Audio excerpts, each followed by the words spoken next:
ಆತ್ಮೀಯ ಇಲ್ಲಿ ಸೇರಿದಂತ ಎಲ್ಲ ನಾಗರಿಕ ಬಂಧುಗಳೇ ಹಾಗೂ ಕಾರ್ಮಿಕ ಬಂಧುಗಳೇ, ಮುಖ್ಯವಾಗಿ ವಿಶ್ವದ ಕಾರ್ಮಿಕರು ಎಲ್ಲರೂ ಒಂದಾಗಿ ಅಂತೇಳಿ ಕರೆ ಕೊಟ್ಟ ದಿನ ಇವತ್ತು. ನಮ್ಮ ದೇಶದಲ್ಲಿ ಸರಿಸುಮಾರು 25 ಕೋಟಿ ಕಾರ್ಮಿಕರು ದಿನಾಚರಣೆ ಆಚರಿಸ್ತಾ ಇದ್ದಾರೆ. ಅದೇ ರೀತಿಯಲ್ಲಿ ಇಡೀ ಜಗತ್ತಲ್ಲಿ ಸಾವಿರಾರು ಕೋಟಿ ಜನ ಇವತ್ತು ಕಾರ್ಮಿಕ ದಿನಾಚರಣೆ ಆಚರಿಸ್ತಾ ಇದ್ದಾರೆ. ನಮಗೆಲ್ಲರೂ ಗೊತ್ತುಂಟು ಬಂಧುಗಳೇ, ನಾವು ಮನೆಯಲ್ಲಿ ನಮ್ಮ ಹಿರಿಯರ ಸತ್ತ ದಿವಸ, ಅದು ಹಬ್ಬಕ್ಕಾಗಿರ್ಬೋದು, ಪತ್ತಾನಿಗಾಗಿರ್ಬೋದು, ಅಥವಾ ಸತ್ತ ದಿವಸ ಆಗಿರ್ಬೋದು, ಕೊಡುದಿಲ್ವ ಬಹಳ ಚುನಾವಣೆ. ಅಂದ್ರೆ ಆ ರೀತಿಯಲ್ಲಿ ಯಾಕೆ ಮಾಡ್ತಾರೆ ಅಂತ ಹೇಳಿದ್ರೆ, ನಮ್ಮನ್ನು ಹೆತ್ತು ಬೆಳೆಸಿ ನಮಗೆ ಈ ಒಂದು ಒಳ್ಳೆಯ ಬದುಕನ್ನು, ಈ ರೀತಿಯ ಬದುಕನ್ನು ಕೊಟ್ಟ ಹಿರಿಯರ ನೆನಪಿಸುವ ದಿನ. ಇವತ್ತು ಮೇ ದಿನಾಚರಣೆಯನ್ನು ನಿರಾಕರಿಸುವುದು ಅಂದರೆ, ಮೇ ದಿನಾಚರಣೆಯಲ್ಲಿ ಭಾಗವಹಿಸದೇ ಇರುವುದೆಂದರೆ ಹೆತ್ತ ತಂದೆ ತಾಯಿಯ ಎದೆಗೆ ತುಳಿದಾಗ. ಯಾಕೆ ಇವತ್ತು ಪ್ರತಿಯೊಂದು ದುಡಿಯುವ ಜನ ಕೂಡ ಹಕ್ಕುಗಳನ್ನು ಪಡೆದುಕೊಂಡಿದ್ರೆ, ಸವಲತ್ತುಗಳನ್ನು ಪಡೆದುಕೊಂಡಿದ್ರೆ 1848ನೇ ಇಸ್ವಿಯಲ್ಲಿ ಕಾರ್ಲ್ ಮಾರ್ಕ್ಸ್ ಎಂಗೆಲ್ಸ್ ಬರೆದಂತ ಕಮ್ಯುನಿಸ್ಟ್ ಪ್ರಣಾಳಿಕೆ, ಆ ಕಮ್ಯುನಿಸ್ಟ್ ಪ್ರಣಾಳಿಕೆಯ ನಂತರ ಕಮ್ಯುನಿಸ್ಟ್ ಇಂಟರ್ನ್ಯಾಷನಲ್ ಹೇಳುವಂತ ಒಂದು ಸಂಸ್ಥೆಯನ್ನು ಸ್ಥಾಪಿಸಿದಂತ ಎಂಗೆಲ್ಸ್ ಮತ್ತು ಕಾರ್ಲ್ ಮಾರ್ಕ್ಸ್ ಇಡೀ ಜಗತ್ತಿನ ಅಲ್ಲಲ್ಲಿ ಸಂಘಟನೆಗಳನ್ನು ಹುಟ್ಟಿ ಬೆಳೆಸಿ ಕಾರಣಕರ್ತರಾದರು. ಎಲ್ಲ ಕಡೆ ಸಂಘಗಳು ಬೆಳೆದವು. ಅಲ್ಲಿಯವರೆಗೆ ನಮಗೆ ದುಡಿಯುವ ಜನರಿಗೆ ಸಂಘ ಕಟ್ಟುವ ಅವಕಾಶ ಇರಲಿಲ್ಲ, ಕಾನೂನುಬದ್ಧವಾಗಿ ಮತ್ತು ಇರಲಿಲ್ಲ. ಆದರೆ ಕಾರ್ಲ್ ಮಾರ್ಕ್ಸ್ ಕೊಟ್ಟಂತ ಕಮ್ಯುನಿಸ್ಟ್ ಮ್ಯಾನಿಫೆಸ್ಟೋ ಕಾರ್ಮಿಕ ವರ್ಗದ ವಿಶ್ವದ ದೃಷ್ಟಿಕೋನದಲ್ಲಿ ಐಕ್ಯರಾಗುವ ಒಂದು ಸಂದೇಶವನ್ನು ಕೊಟ್ಟ ಕಾರಣ ಇದು ಸಾಧ್ಯ ಆಯಿತು. ನಮ್ಮ ದೇಶದಲ್ಲಿ ಕೂಡ 1857ರಲ್ಲಿ ಹೊರಟಾಗಿದೆ, 1862ರಲ್ಲಿ ಹೊರಟಾಗಿದೆ, 1864ರಲ್ಲಿ ಹೊರಟಾಗಿದೆ, 1872ರಲ್ಲಿ ಹೊರಟಾಗಿದೆ. ಅದು ರೈಲ್ವೆಗಾಗಿರ್ಬೋದು, ಚಹಾ ತೋಟದವಾಗಿರ್ಬೋದು, ಬೇರೆ ಬೇರೆ ರೀತಿಯ ಹೋರಾಟಗಳು ನಮ್ಮ ದೇಶದಲ್ಲಿ ನಡೆದಿದೆ. 1881ರಲ್ಲಿ ಬ್ರಿಟಿಷ್ ಸರ್ಕಾರ ಲೋಕಸಭೆಯಲ್ಲಿ ಮಂಡನೆ ಮಾಡಿದ ಕಾರ್ಮಿಕ ವಿರೋಧವಾದಂತ ಒಂದು ಮಸೂದೆ ವಿರುದ್ಧವಾಗಿ ಜನ ದಂಗೆ ಎದ್ದಿದ್ದಾರೆ. ಅವರಿಗೆ ಒಬ್ಬೆಟ್ಟನ್ನು ಗೊತ್ತಿರಲಿಲ್ಲ, ಅವರಿಗೆ ಪ್ರಜ್ಞೆ. ಈ ಕಾನೂನಿಗೆ ಅಪಾಯಕಾರಿಯಾದ ಕಾನೂನು ನನ್ನ ಮುಂದಿನ ಪೀಳಿಗೆಗೆ, ನನಗೆ ಮಾತ್ರ ಅಲ್ಲ, ನನ್ನ ಮಕ್ಕಳಿಗೆ, ನನ್ನ ಮುಂದಿನ ಪೀಳಿಗೆಗೆ ದೊಡ್ಡ ಅಪಾಯಕಾರಿಯಾದಂತಹ ಸಾವಿರ ಸಂಖ್ಯೆಯಲ್ಲಿ ಎದ್ದು ಬಂದಿದೆ. ಈ ಬ್ರಿಟಿಷ್ ಸರ್ಕಾರದ ಪೊಲೀಸರ ಗುಂಡಿಗೆ ಬಲಿಯಾಗಿದ್ದಾರೆ. ಅಂದ್ರೆ ನಾನು ಯಾಕೆ ಹೇಳಿದೆ ಅಂದ್ರೆ, ಯಾವಾಗ ಕಮ್ಯುನಿಸ್ಟ್ ಮ್ಯಾನಿಫೆಸ್ಟೋ 1848ರಲ್ಲಿ ಪ್ರಾರಂಭ ಆಯಿತೋ, ನಮ್ಮ ದೇಶದ ರೀತಿಯಲ್ಲಿ ಎಲ್ಲ ಕಡೆ ಕೂಡ ಸಂಘಟನೆಗಳಾಗಿ ಹೋರಾಟ ಆಗ್ತಾ ಬಂದಿದೆ. ಈ ಮಾಲಕ ವರ್ಗಕ್ಕೆ ಇವರನ್ನು ಒಂದಾಗಿ ಬಿಟ್ಟರೆ, ಇವರೆಲ್ಲರೂ ಒಟ್ಟಾದ್ರೆ ಬರೀ ಅಪಾಯ ಇದೆ. ಇವರನ್ನು ಹೊಡಿಬೇಕು, ಇವರನ್ನು ಬೇರೆ ಬೇರೆ ರೀತಿ ಮಾಡಬೇಕು. ಇವರನ್ನು ಹೊಡಿಬೇಕು ಅಂತಂದ್ರೆ ಏನ್ ಮಾಡಬೇಕು? ಅಮೆರಿಕದ ಚಿಕಾಗೋದಲ್ಲಿ ಹೋರಾಟ ಆಗಲಿಕ್ಕೆ ಕಾರಣ ಇದೇ ಬಂಧುಗಳೇ. ವಿದೇಶಿಯರು ಸ್ವದೇಶಿಯರು ಅಂತೇಳಿ 2 ವಿಭಾಗ ಮಾಡಿದರು. ವಿದೇಶಿ ಕಾರ್ಮಿಕರನ್ನು ಧಿಕ್ಕರಿಸಿ ಸ್ವದೇಶಿಗಳು ಒಂದಾಗಿ ತೇಳುವ ರೀತಿಯಲ್ಲಿ ಈ ಮತಾಂಧ ಶಕ್ತಿಗಳ ಹಾಗೆ ನಮ್ಮ ದೇಶದಲ್ಲಿ ಬಿಜೆಪಿ ಸರ್ಕಾರ ಮಾಡ್ತದೆ ನೋಡಿ. ಹಿಂದೂಗಳೇ ಒಂದಾಗಿ, ಮುಸ್ಲಿಮರೇ ಬೇರೆಯಾಗಿ ಅಂತೇಳಿ ಅದೇ ರೀತಿಯಲ್ಲಿ ಕಾರ್ಮಿಕ ವರ್ಗದ ಹಕ್ಕುಗಳನ್ನು ಇಲ್ಲವಾಗಿಸಬೇಕಾದ್ರೆ ಅವರನ್ನು ಹೊಡಿಬೇಕು. ಯಾವ ರೀತಿ ಹೊಡೆದ್ರು? ಸ್ವದೇಶಿ ವಿದೇಶಿ ಕಾರ್ಮಿಕರು ಅಂತೇಳಿ, ವಲಸೆ ಕಾರ್ಮಿಕರು, ಊರಿನ ಕಾರ್ಮಿಕರು ಅಂತೇಳಿ ತುಂಡು ಮಾಡಿ ಹೊಡೆದ್ರು. ಇದನ್ನು ಹೊಡೆದಾಗ ಅಲ್ಲಿಯ ಕಮ್ಯುನಿಸ್ಟ್ ಇಂಟರ್ನ್ಯಾಷನಲ್ ಅರ್ಥ ಮಾಡಿಕೊಂಡು ಸಂಘಟನೆಗಳನ್ನ ಕಾರ್ಮಿಕ ವರ್ಗ ತಡಲಿಕ್ಕಾಗಲಿಲ್ಲ. ಅಲ್ಲಿ ಹೇ ಮಾರ್ಕೆಟ್ ಇರುವ ಜಾಗದಲ್ಲಿ ಮೇ 1ನೇ ತಾರೀಕು 1886ನೇ ಇಸ್ವಿಯಲ್ಲಿ ಎಲ್ಲ ಕಾರ್ಮಿಕರು ಅಲ್ಲಿ ಒಂದಾಗಿ ಸೇರಿದ್ರು. ನಮ್ಮನ್ನು ಹೊಡಿಲಿಕ್ಕೆ ಬರಬೇಡಿ, ನಾವು ಹಿಂದೂ ಆಗಿರ್ಬೋದು, ಮುಸ್ಲಿಂ ಆಗಿರ್ಬೋದು, ಕ್ರಿಶ್ಚಿಯನ್ ಆಗಿರ್ಬೋದು, ಜೈನ ಆಗಿರ್ಬೋದು, ಪಾರಸಿ ಆಗಿರ್ಬೋದು, ನಾವೆಲ್ಲರೂ ದುಡಿಯುವರು. ನಾವು ಅರ್ಥ ಮಾಡಿಕೊಂಡಾಗೆ ವಿದೇಶಿಯರಾಗಿರ್ಬೋದು, ಸ್ವದೇಶಿಯರಾಗಿರ್ಬೋದು, ವಲಸೆ ಕಾರ್ಮಿಕರಾಗಿರ್ಬೋದು, ಆ ಗ್ರಾಮವಾಗಿರ್ಬೋದು, ಈ ಗ್ರಾಮವಾಗಿರ್ಬೋದು, ನಾವೆಲ್ಲರೂ ಕೂಡ ದುಡಿದು ಸಂಪತ್ತು ಸೃಷ್ಟಿ ಮಾಡುವವರು, ಈ ದೇಶವನ್ನು ಸಾಲಬಹುದು.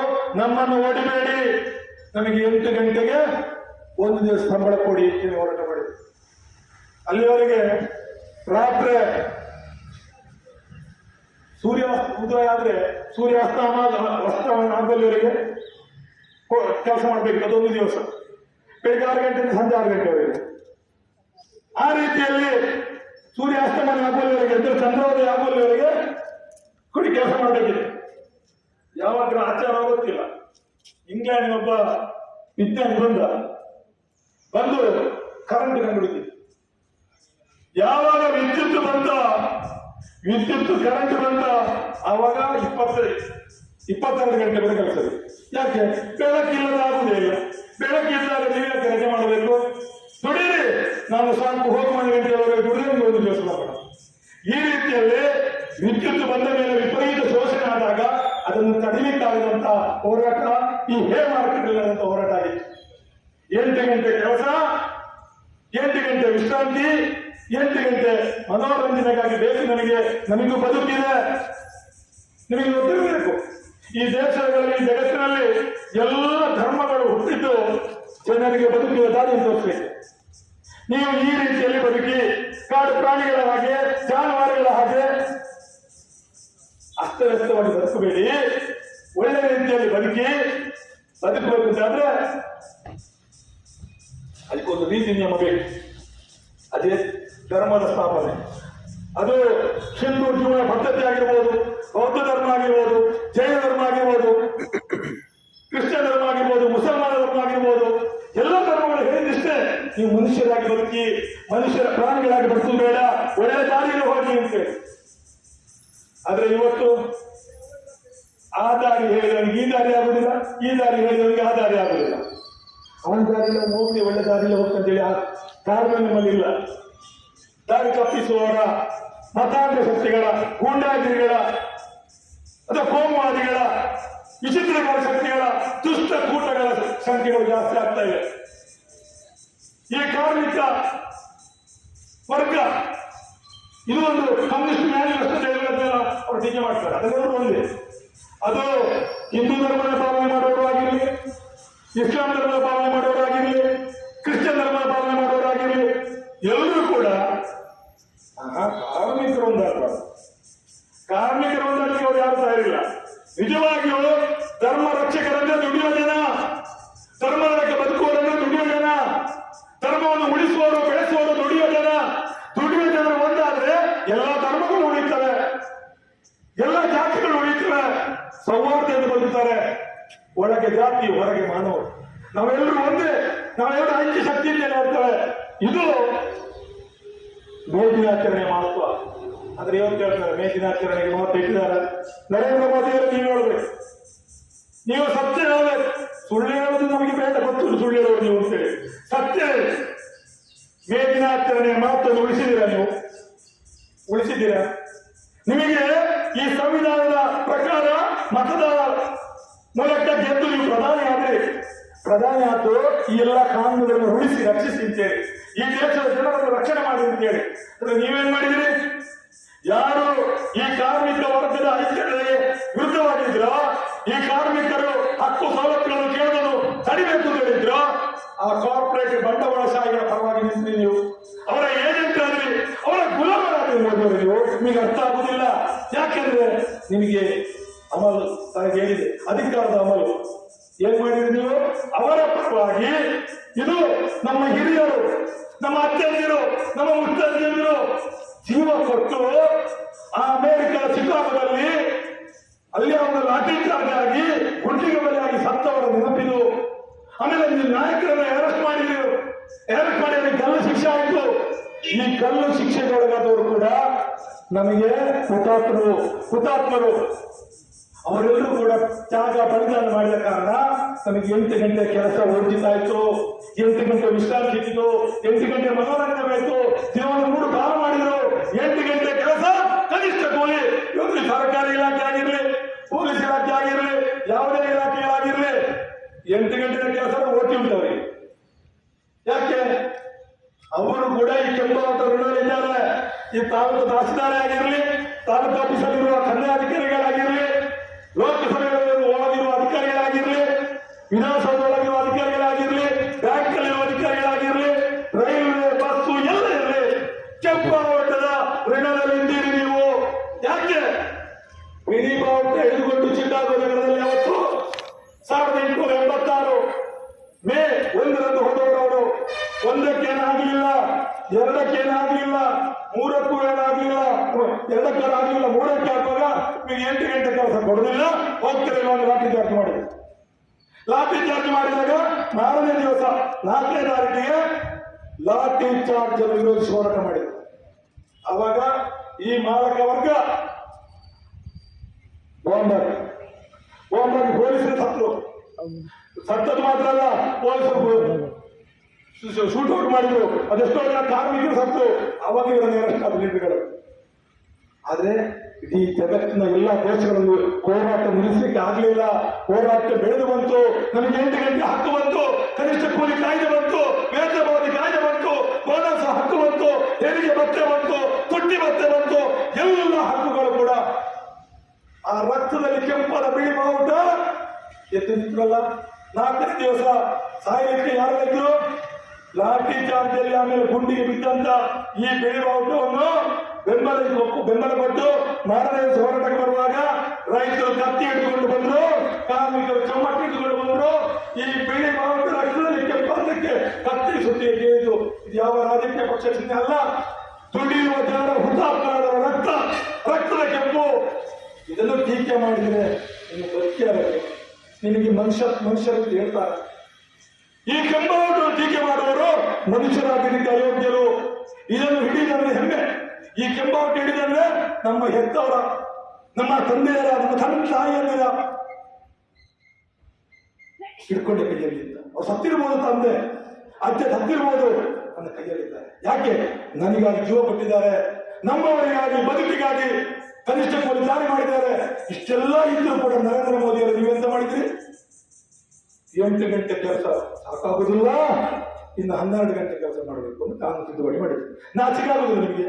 ನಿಮಗೆ ಓಟು ಕೊಟ್ಟು ಇವರು ಸ್ವಾಮಿ ನರೇಂದ್ರ ಮೋದಿ ಅವರೇ ದುಡಿಯೋ ಜನ ಓಟು ಕೊಟ್ಟರು, ಅವ ಓಟು ಕೊಡಲಿಲ್ಲ. ಅವನ ಗುಲಾಮನಾಗಿ 8 ಗಂಟೆ ಕೆಲಸವನ್ನು 12 ಗಂಟೆ ತಿದ್ದುಪಡಿ ಮಾಡಿದ್ರು.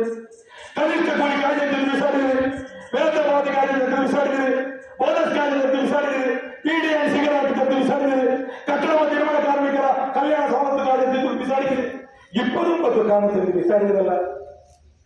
ನಿಮಗೆ ಅಪ್ಪ ಅಮ್ಮ ಇರ್ಲಿಲ್ವಾ? ನಿಮಗೆ ಅಪ್ಪ ಅಮ್ಮ ನೆನಪಾಗಿಲ್ವಾ? ನಿಮಗೆ ಪ್ರಧಾನಮಂತ್ರಿ ಪಟ್ಟ ಸಿಗಲಿಕ್ಕೆ ಅಂಬೇಡ್ಕರ್ ಸಂವಿಧಾನ ಕಾನೂನು ಗೊತ್ತಾಗಿಲ್ವಾ? ಅಂಬೇಡ್ಕರ್ ನೆನಪು ನಿಮಗೆ ಆಗಿಲ್ವಾ? ಬ್ರಿಟಿಷರ ವಿರುದ್ಧ ಹೋರಾಟ ಮಾಡಿ ಜೀವ ಕಳ್ಕೊಂಡವರ ನೆನಪು ನಿಮಗೆ ಆಗಿಲ್ವಾ? ಜೈಲಲ್ಲಿ ಎಷ್ಟು ವರ್ಷ ನಮ್ಮ AK ಗೋಪಾಲನ್ ಒಬ್ಬರಿದ್ರು, 22 ವರ್ಷ ಜೈಲಿದ್ರು. AK ಗೋಪಾಲನ್ ಸ್ವಾತಂತ್ರ್ಯ ಚಳವಳಿ ಅಂದ್ರೆ ಕಾರ್ಮಿಕ ವರ್ಗದ ಸ್ವಾತಂತ್ರ್ಯಕ್ಕಾಗಿ ಹೋರಾಟ ಮಾಡಿದವರು. ಬ್ರಿಟಿಷರ ವಿರುದ್ಧ 22 ವರ್ಷ ಜೈಲಿದ್ರು. ಇವರು ಯಾರನ್ನೂ ನೆನಪಾಗಲಿಲ್ಲ. ನೀವು ಮಾಲಕರ ಪರವಾಗಿ ಆ 29 ಕಾನೂನು ಬಿಸಾಡಿ ಏನ್ ಮಾಡಿದ್ರಿ? 4 ಸಂಹಿತೆಗಳು, ಕಾರ್ಮಿಕ ಸಂಹಿತೆಗಳು, ನಿಗದಿತ ಸಮಯದ ಕೆಲಸ, ಪರ್ಮನೆಂಟ್ ಕೆಲಸ ಇಲ್ಲ, ಗುತ್ತಿಗೆ ಕಾರ್ಮಿಕ ಪದ್ಧತಿಗೆ ಬೆಂಬಲ. ಈ ರೀತಿ ಅಂದ್ರೆ ವಿಷಯ ಏನಂದ್ರೆ ಇನ್ನು ಕೆಲಸ ನೀನು ಬೇಡ ಅಂದ್ರೆ ಹೋಗ್ಬೇಕು. ಗ್ರಾಚ್ಯುಟಿ ಕೊಟ್ಟೆ 1 ವರ್ಷದಲ್ಲಿ ಅಂತ ಹೇಳಿದ್ರೆ 1 ವರ್ಷ ಆಗ್ಲಿಕ್ಕೆ 11 ತಿಂಗಳಿಗೆ ಮನೆ ಬಾಡಿಗೆ ಮಾಡ್ತಾರಲ್ಲ, 12 ತಿಂಗಳ ಮನೆ ಬಾಡಿಗೆ ಮಾಡೋ ಕ್ರಮ ಇಲ್ಲ, 11 ತಿಂಗಳು. ಈ ರೀತಿಯಲ್ಲಿ ಮಾಡಿ ಇವತ್ತು ದೇಶದ ಕಾರ್ಮಿಕ ವರ್ಗವನ್ನು ತೊಳೆದಿದ್ದೀರಿ ನರೇಂದ್ರ ಮೋದಿ ಅವರು. ನೀವು ಆದ್ರೆ ಜನರಿಗೆ ಅರ್ಥ ಆಗಿಲ್ಲ. ಯಾಕೆ ಗೊತ್ತಾ?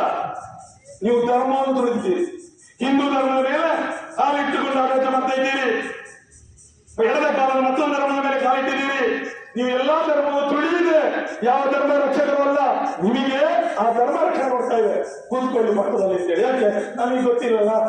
ನಮ್ಮ ಹೊಟ್ಟೆ ಹೊಡಿತೀರಿ ನೀವು, ನಮ್ಮ ಕನಿಷ್ಠ ಕೂಲಿ ತೆಗಿತೀರಿ. ಎಷ್ಟು ಕನಿಷ್ಠ ಕೂಲಿ ಮಾಡಿದ್ದೀರಿ ಮೋದಿಯವರು? ನೀವು 178 ರೂಪಾಯಿ ದಿವಸಕ್ಕೆ ಆಗ್ತದ ಬದುಕಲಿಕ್ಕೆ? ಇದು ಮೋದಿ ಮಾಡಿದ ಕಾನೂನು. ದಿವಸದ ಕನಿಷ್ಠ ಕೂಲಿ ಅಂದ್ರೆ 178 ರೂಪಾಯಿ ಕಡಿಮೆ ಬರುವ, ಜಾಸ್ತಿ ಕೊಡ್ಬೋದು. ಹುಚ್ಚ 178 ಕೊಟ್ಟರೆ ಕೇಸ್ ಆಗುದಿಲ್ಲ. ಇದು ನರೇಂದ್ರ ಮೋದಿ ಅವರ ಕಾನೂನು. ಆಯ್ತು, ಬಿಜೆಪಿಯಲ್ಲಿ ಭಾರಿ ನೋಡ್ತಾರೆ, ನಮ್ಮ ಕಾಂಗ್ರೆಸ್ ಭಾರಿ ನೋಡ್ತಾರೆ. ಅವರು ಸರಿ ಇಲ್ಲ, ನರೇಂದ್ರ ಮೋದಿ ಸರಿ ಇಲ್ಲ, ಬಿಜೆಪಿಯವರು ಸರಿ ಇಲ್ಲ, ನೀವು ಸರಿ ಇದ್ದೀರಾ? ಅವರದೇ ಸಂತಾನ ನೀವು, ನಿಮ್ಮ ಸಂತಾನ ಅವರು. ಏನ್ ಮಾಡಿದ್ರಿ ನೀವು? ಯಾವ ಕಾನೂನನ್ನು ತೆಗೆದು ಬಿಸಾಡಿದ ನರೇಂದ್ರ ಮೋದಿ ಅದಕ್ಕೆ ಅಂಗೀಕಾರ ಕೊಟ್ರಿ ರಾಜ್ಯ ಸರ್ಕಾರ, ಸಿದ್ದರಾಮಯ್ಯ ಸರ್ಕಾರ. ಯಾವ ಹೊಸ ಸಂಹಿತೆಯನ್ನು ಜಾರಿ ಮಾಡಿದ ನರೇಂದ್ರ ಮೋದಿ ಅದನ್ನು ಜಾರಿ ಮಾಡಲಿಕ್ಕೆ ರೆಡಿ ಮಾಡ್ತಾ ಇದ್ದೀರಿ. ಇಡೀ ದೇಶದಲ್ಲಿ ಅದು ಕಾರ್ಮಿಕರಿಗೆ ಅನ್ಯಾಯವಾದ ಕಾನೂನು ಸಂಹಿತೆ ಹೇಳಿ ಅದನ್ನು ಜಾರಿ ಮಾಡಲಿಲ್ಲ ಅನ್ನುವಂಥದ್ದು ಕೇರಳದ ಪಿನರಾಯಿ ಕಮ್ಯುನಿಸ್ಟ್ ಸರ್ಕಾರ ಮಾತ್ರ. ಇದು ಕೇರಳ ಸರ್ಕಾರ ಒಪ್ಪಲಿಲ್ಲ, ನಾವು ಜಾರಿ ಮಾಡುದಿಲ್ಲ ಅಂತ ಹೇಳಿದ್ರು. ಆದ್ರೆ ಸಿದ್ದರಾಮಯ್ಯ ನೀವಂತ ಮಾಡಿದ್ದೀರಿ, ನಾವು ಸಮಾಜವಾದ, ನಾನು ಗೃಹಲಕ್ಷ್ಮಿ ಕೊಟ್ಟಿದ್ದೀರಿ, 2,000 ಕೊಟ್ಟಿದ್ದೇನೆ, ಕರೆಂಟ್ ಫ್ರೀ ಕೊಟ್ಟಿದ್ದೇನೆ. ಯಾಕೆ ಕೊಟ್ಟದ್ದು ಗೊತ್ತಾ? ನಮಗೆ ಗೊತ್ತಿದ್ದು, ನಿಮಗೆ ಗೊತ್ತಿಲ್ಲ. ಯಾಕೆ ಕೊಟ್ಟದ್ದು? ಇಡೀ ದೇಶದಲ್ಲಿ ಎಲ್ಲಾ ಸರ್ಕಾರಗಳು ಹೋಗ್ತಾ ಇದೆ. ಯಾಕೆ? ಜನರಿಂದ ಸಂಗ್ರಹವಾದಂತ ತೆರಿಗೆ ಹಣ ಸೀದಾ ನೀವು ಕಾರ್ಪೊರೇಟ್ ಕಂಪನಿಗೆ ಬಂಡವಾಳ ಸಾಗಣೆ ಕೊಟ್ಟರೆ ಬಿಡ್ತೀರಾ? ನಾನು ಓಟು ಕೊಡ್ಲಿಕ್ಕಿಲ್ಲ ನೀವು. ಅದಕ್ಕೆ ನಿಮಗೆ ಸಂಬಳ ಜಾಸ್ತಿ ಮಾಡಬಾರ್ದು, ಕನಿಷ್ಠ ಕೂಲಿಗೂ ಜಾರಿ ಮಾಡಲಿಲ್ಲ ಸಿದ್ದರಾಮಯ್ಯ ಸರ್ಕಾರ ಕೂಡ. ಕೇಂದ್ರ ಸರ್ಕಾರ 178 ರೂಪಾಯಿ ಮಾಡಿ. ಆವಾಗ ಅವರು ಸಂಬಳ ಜಾಸ್ತಿ ಮಾಡಬಾರ್ದು, ನಿಮ್ಮ ಕೈಯಲ್ಲಿ ಹಣ ಬೇಕು, ಅವರು ಉತ್ಪಾದನೆ ಮಾಡಿದ ವಸ್ತುಗಳನ್ನು ಖರೀದಿ ಮಾಡಬೇಕು. ಅವಾಗ ನಿಮಗೆ 2,000 3,000 ಕೊಡಬೇಕು, ನಿರುದ್ಯೋಗಿಗಳಿಗೆ 3,000 ಕೊಡಬೇಕು. ಕರೆಂಟ್ ಫ್ರೀ ಕೊಟ್ಟಾಗ ಅಲ್ಲಿ ಸ್ವಲ್ಪ ಹಣ ಉಳಿತದೆ, ಬಸ್ಸಿಗೆ ಫ್ರೀ ಮಾಡಿದಾಗ ಅಲ್ಲಿ ಸ್ವಲ್ಪ ಹಣ ಉಳಿತದೆ. ನೀವು ನಮ್ಮ ಮಾಲಕರು ಉತ್ಪಾದನೆ ಮಾಡಿದಂತ ಅಂದ್ರೆ ಹಣ ಯಾರಿಗೆ ಕೊಡುದು? ಮೋದಿಯವರು, ಸಿದ್ದರಾಮಯ್ಯ ಅವರು ಯಾರಿಗೆ ಕೊಡುದು? ನಿಮಗೆಲ್ಲ ಕಂಪನಿಗಳಿಗೆ ನೀವು ಕೊಡುವುದು ವಸ್ತು ಖರೀದಿಗೆ, ನಿಮ್ಮ ಬದುಕಿಗೆ ಖರ್ಚು ಮಾಡ್ತಾ ಇದ್ದೀರಿ. ನಿಮಗೆ ಕೊಡದೆ ಅವರಿಗೆ ಕೊಟ್ಟರೆ ನೀವು ವಿರೋಧ ಮಾಡ್ತೀರಿ. ನಿಮಗೆ ಸಂಬಳ ಜಾಸ್ತಿ ಮಾಡಿಸಿದ್ರೆ ಎಲ್ಲ ಕಡೆ ಸಂಬಳ ಜಾಸ್ತಿ ಆಗ್ತದೆ, ಸಂಬಳ ಜಾಸ್ತಿ ಆದ್ರೆ ಕಷ್ಟ ಆಗ್ತದೆ. ಅದಕ್ಕೆ ಸಂಬಳ ಜಾಸ್ತಿ ಆಗಬಾರದು. ಇದು ಬಂಡವಾಳಶಾಹಿ ಕಾರ್ಪೊರೇಟ್ ಕಂಪನಿಗಳ ಕುತಂತ್ರವನ್ನ, ನಿಮ್ಮ ಉದಾರತೆ ಅಲ್ಲ. ನೀವು ಓಟಿಗಾಗಿ ಕೊಡುವುದಲ್ಲ, ನೀವು ಅವರ ಏಜೆಂಟ್ ಆಗಿ ಕೊಡ್ತಾ ಇದ್ದೀರಿ. ಈಗ ಬಿಜೆಪಿ ಇಲ್ಲೆಲ್ಲ ಟೀಕೆ ಮಾಡಿ ಗೃಹಲಕ್ಷ್ಮಿಗೆಲ್ಲ ಈಗ ನೀವು ಮಾಡ್ತಾ ಇದ್ದೀರೋದು, ನೀವು ಸರ್ಕಾರ ಮಾಡ್ತಾ ಇದ್ದೀರಿ. ಯಾಕೆ ನಾವು ಬಿಡ್ಬೇಕೆ? ನಿಮ್ಮ ಒಡೆ ಬಿಡ್ಬೇಕೆ, ಅದಾನಿ ಬಿಡ್ಬೇಕೆ, ಅಂಬಾನಿ ಬಿಡ್ಬೇಕೆ, ಟಾಟಾ ಬಿಡ್ಬೇಕೆ, ಏರ್ಟೆಲ್ ಬಿಡ್ಬೇಕೆ? ಅವರು ಹೇಳಿದ ಏಜೆಂಟ್ ನೀವು. ನರೇಂದ್ರ ಮೋದಿ ಅವರ ಏಜೆಂಟ್, ಸಿದ್ದರಾಮಯ್ಯ ಅವರ ಏಜೆಂಟ್. ಅವರ ಗುಲಾಮಗಿರಿಯಲ್ಲಿ ಇರುವಲ್ಲಿವರೆಗೆ ನಮಗೆ ಬದುಕಿಲ್ಲ. ಅದೇ ಕಾರಣದಿಂದ ಬೀಡಿ ಕಾರ್ಮಿಕರ ಸಂಬಳ ಹಿಮ್ಮುಖಾದದ್ದು ಕಡಿಮೆ ಮಾಡಿ. ಅದೇ ಕಾರಣದಿಂದ ಬೀಡಿ ಕಾರ್ಮಿಕರ ಕನಿಷ್ಠ ವೇತನ 40 ಬಾಕಿ ಇದ್ದು ಜುಜುಬೇಕಾಗಿ ರೂಪುದು. ಅವರು ಸಂಜೆಯಲ್ಲಿ ಸ್ವಲ್ಪ ಕೊಟ್ಟಿದ್ದಾರೆ. 24,000 ರೂಪಾಯಿ ಸಂಬಳ ಬಾಕಿ ಇತ್ತು ಅವರಿಗೆ, ನೀವು 300-500 ಕೊಡಿಸಿದ್ದೀರಿ. ನಾ ಚಿಕ್ಕಂದು ಸಂತೋಷವಾದ್ರೆ ನಮ್ಮ ಕೇಂದ್ರದ ನರೇಂದ್ರ ಮೋದಿ ಅವರ ಹಿಂದೂಗಳಿಗೆ ಉದ್ಧಾರ ಮಾಡೋರಲ್ಲ ನೀವು, ಹಿಂದೂಗಳಿಗೆ ಕೊಡಿಸಿದ್ರ? ನಿಮ್ಮಷ್ಟು ದೊಡ್ಡ ಹಿಂದೂ ದ್ರೋಹಿ ಜಗತ್ತಲ್ಲಿ ಹುಟ್ಟಿಲ್ಲ ಇವರಿಗೆ ನರೇಂದ್ರ ಮೋದಿ ಅವರೇ. ನೀವು ದೊಡ್ಡ ರೀತಿಯ ಹಿಂದೂ ದ್ರೋಹಿ. ಯಾಕೆ ಗೊತ್ತಾ? ನಿಮ್ಮನ್ನು ಉದ್ಧಾರ ಮಾಡ್ತಿದ್ರೆ ಅವರಿಗೆ ಮೋಸ ಮಾಡೋದು, ಬಾಕಿದವರು ಮಾತಾಡುವುದಿಲ್ಲ. ಅದರಿಂದ ಅವರಾಗಬಹುದು, ಅವ್ರು ಸಹ ಮೋಸ ಮಾಡುದು. ಆದ್ರೆ ನೀವು ಉದ್ಧಾರ ಮಾಡ್ತೇನೆ ಹೇಳಿ ಸುಳ್ಳು ಹೇಳಿ ಇವರಿಗೆ ಮೋಸ ಮಾಡಿದ್ರಲ್ಲ. ಇವರ ಕನಿಷ್ಠ ಕೂಲಿ ಕಾಯ್ದೆ ತೆಗೆದಿರಲ್ಲ, 8 ಗಂಟೆ ಕೆಲಸವನ್ನು ರದ್ದು ಮಾಡಿದ್ರಲ್ಲ, ಕನಿಷ್ಠ ಕೂಲಿ ಕಾಯ್ದೆಯನ್ನು ರದ್ದು ಮಾಡಿದ್ರಲ್ಲ. ಅಂಬೇಡ್ಕರ್ 1948ರಲ್ಲಿ ಜಾರಿ ಮಾಡಿದ ಕಾನೂನು, 1936ರಲ್ಲಿ ವೇತನ ಕಾಯ್ದೆ ರದ್ದು ಮಾಡಿದ್ದು. ಇದೆಲ್ಲ ನೀವು ನಾಶ ಮಾಡಿದಿರಿ. ನನಗೆ ಗೊತ್ತಿರಬೇಕು. ಕೊನೆಯದಾಗಿ ನಿಮಗೆ ಹೇಳುವಂಥದ್ದು, ಮೇ ದಿನಾಚರಣೆ ಆಚರಿಸಿಕೊಂಡು ಹಾಕಿರಬೇಕು. ಮೇ ದಿನಾಚರಣೆ ಆಚರಿಸಿಕೂ ಹಾಕಿರ್ಲಿಲ್ಲ, ಕದ್ದು ಮುಚ್ಚಿ ಆಚರಣೆ ಮಾಡ್ತಿದ್ದೆವು. ಮಂಗಳೂರಿನಲ್ಲಿ 1936ರಲ್ಲಿ 8 ಕಿಲೋಮೀಟರ್ ನಡೆದು ಹೋಗಿ ನಾವು ಮೇ ದಿನಾಚರಣೆ ಮಾಡಿದ್ದೆ. ಧೈರ್ಯ ಇಲ್ಲ, ಬ್ರಿಟಿಷರ ಮಾಡ್ತಾರೆ. ಯಾಕೆ? ಅದು ಮಾಲಕರ ಯುದ್ಧ, ದೇಶದ್ರೋಹದ ಕೆಲಸ. ಇದು ದೇಶದ್ರೋಹದ ಕೆಲಸ ಅವರಿಗೆ, ನಮ್ಮ ಹೊಟ್ಟೆಗಳಿದವರಿಗೆ ದೇಶ ಪ್ರೇಮದ ಕೆಲಸ ಅಲ್ವಾ ಮೋದಿಯವರೇ? ಈ ರೀತಿಯಲ್ಲಿ ನಮ್ಮ ದೇಶದಲ್ಲಿ, ನಮ್ಮ ರಾಜ್ಯದಲ್ಲಿ, ದೇಶದಲ್ಲಿ ಶುರುವಿಗೆ 1940ರಲ್ಲಿ ತಮಿಳುನಾಡಿನ ಶುರುವಾದ ಮೇಜಿನಾಚರಣೆ ಚೆಟ್ಟಿಯ ರಜೆ ಘೋಷಣೆಗಳನ್ನು ಹೊರಟ ಮಾಡಿದರು. 1947 ನಂತರ ಕರ್ನಾಟಕದ ಶಿವಮೊಗ್ಗದಲ್ಲಿ ಭದ್ರಾವತಿಯಲ್ಲಿ ಹೋರಾಟ ಶುರುವಾಯಿತು. ನಮಗೆ ರಜೆ ಬೇಕು ಅಂತೇಳಿ ಮೇಜಿನಾಚರಣೆ ಮಾಡಿದ್ರು. ಮಾನವ ದಿವಸ ಅವರ ಮೇಲೆ ಕೇಸ್ ಮಾಡಿ ಅರೆಸ್ಟ್ ಮಾಡಿದ್ರು. ಅರೆಸ್ಟ್ ಮಾಡಿದಕ್ಕೆ ಕಾರ್ಮಿಕರು ಬಂದರು, ಪೊಲೀಸ್ ಸ್ಟೇಷನ್ ಮುತ್ತಿಗೆ ಹಾಕಿದ್ರು. ಅಲ್ಲಿ ಶೂಟ್ ಔಟ್ ಮಾಡಿದ್ರು, 3-4 ಜನ ಸತ್ರು. ಚಿಕ್ಕಾಗೋದಲ್ಲಿ ಆದಾಗ ಶಿವಮೊಗ್ಗದಲ್ಲಿ ಆಗಿದೆ. ಇಷ್ಟೆಲ್ಲ ಮಾಡಿ ನಮಗೆ ಪಡ್ಕೊಂಡಂತ ಈ ಮೇಜಿನಾಚರಣೆ ಮಹತ್ವ, ಕನಿಷ್ಠ ಕೂಲಿ, 8 ಗಂಟೆ ಕೆಲಸ. ಈಗ ವಿಜ್ಞಾನಿಗಳು ಹೇಳ್ತಾರೆ, ಈಗ 4 ಗಂಟೆ ದುಡಿದ್ರೆ ಸಾಕು, ಜಗತ್ತಲ್ಲಿ ಬೇಕಾದಷ್ಟು ಸಂಪತ್ತಿದೆ, ಸಂಪತ್ತು ಸೃಷ್ಟಿ ಮಾಡಲಿಕ್ಕೆ ಆಗ್ತದೆ ಅಂತೇಳಿ. ಯಾಕಂದ್ರೆ ವಿಜ್ಞಾನ ಬೆಳೆದಿದೆ, ಕೈಗಾರಿಕೆಗಳಿದು, ಮಿಷನ್ಗಳಿದೆ. 4 ಗಂಟೆ ದುಡಿದ್ರೆ ಸಾಕು, ಆರಾಮದಲ್ಲಿ ಬದುಕು ಅಂತೇಳಿ ವಿಜ್ಞಾನಿಗಳು ಹೇಳ್ತಾರೆ. ನೀವು ಓಬಿರಾನ ಕಾಲಕ್ಕೆ 8 ಗಂಟೆ ಸಾಕಾಗುದಿಲ್ಲ ಅಂದ್ರೆ ನಮಗೆ ಲಾಭ ಮಾಡಲಿಕ್ಕೆ ಸಾಕಾಗುದಿಲ್ಲ ಅಂತ ಗೊತ್ತಾ ಇದ್ದೀರಿ. ಇದಕ್ಕೆ ಕರ್ನಾಟಕ ರಾಜ್ಯದಲ್ಲಿ ಈ ಮೇದಿನಾಚರಣೆ ಘೋಷಣೆ ಆಗಲಿಕ್ಕೆ, ಈ ಮೇದಿನಾಚರಣೆ ಸಿಗ್ಲಿಕ್ಕೆ ಕತ್ತಿ ಸುತ್ತಿಯಲ್ಲಿ ಗೆದ್ದಂತಹ 8 MLAಗಳು ಕಾರಣ ಆಗಬೇಕಾಗಿತ್ತು. ರಾಮಕೃಷ್ಣ ಹೆಗಡೆ ಸರ್ಕಾರದಲ್ಲಿ ನಮ್ಮ ಉಳ್ಳಾಲದವರು MLA ಗೆದ್ದೋಗಿದ್ದಾರೆ. ರಾಮಚಂದ್ರ ಮಾಸ್ಟರ್ 8 MLAಗಳು 80 MLAಗಳು ಗೆದ್ದೋದ್ರು. ಆವಾಗ ಮೇ 1 ರಜೆ ಘೋಷಣೆ ಆಯಿತು. ಆಮೇಲೆ ನಮಗೆ ರಜೆ ಹೋಗಿತ್ತು. ಅದರ ತರುವಾಯ ಬೇರೆ ಬೇರೆ ರಾಜ್ಯಗಳು ಪ್ರಾರಂಭ ಆಗಿ ಇಡೀ ದೇಶದಲ್ಲಿ VP ಸಿಂಗ್ ಸರ್ಕಾರಗಳನ್ನ ರಜೆ ಘೋಷಣೆ ಆಯಿತು. ಅಲ್ಲ, ಹೌದು. ಈ ರೀತಿಯಲ್ಲಿ ಇವತ್ತು ನಮಗೆ ಮೇ ದಿನಾಚರಣೆ ಮಾತು ಅರ್ಥ ಮಾಡ್ಕೊಳ್ಬೇಕು. ಮೇ ದಿನದ ಮಹತ್ವಕ್ಕೆ ಯಾರು ತುಳಿತಾರ ಅವರನ್ನು ತುಳಿಲಿಕ್ಕೆ ನಾವು ಸಿದ್ಧರಿದ್ದೇವೆ. ನಿಮ್ಮ ವಿರುದ್ಧ ನಮ್ಮ ಪ್ರಾಣ ಜೋರಾಗ್ತದೆ. ಈ ಕೆಂಪು ಇಳಿಸಲಿಲ್ಲ, ನಮ್ಮ ಕಾರ್ಮಿಕ ಹಕ್ಕು ಸವಲತ್ತುಗಳನ್ನು ಉಳಿಸ್ತೇವೆ. ಮಾತ್ರ ಅಲ್ಲ, 8 ಗಂಟೆಯ ಕೆಲಸವನ್ನು 4 ಗಂಟೆ ಇಳಿಸುವುದಕ್ಕೆ ನಾವು ಹೋರಾಡ್ತೇವೆ ಅಂತ ಹೇಳಿ ಎಚ್ಚರಿಕೆ ಕೊಟ್ಟು ನನ್ನ ಮಾತು ಮುಗಿಸಿ ನಮಸ್ಕಾರ. ಮೇದಿನಾಚರಣೆ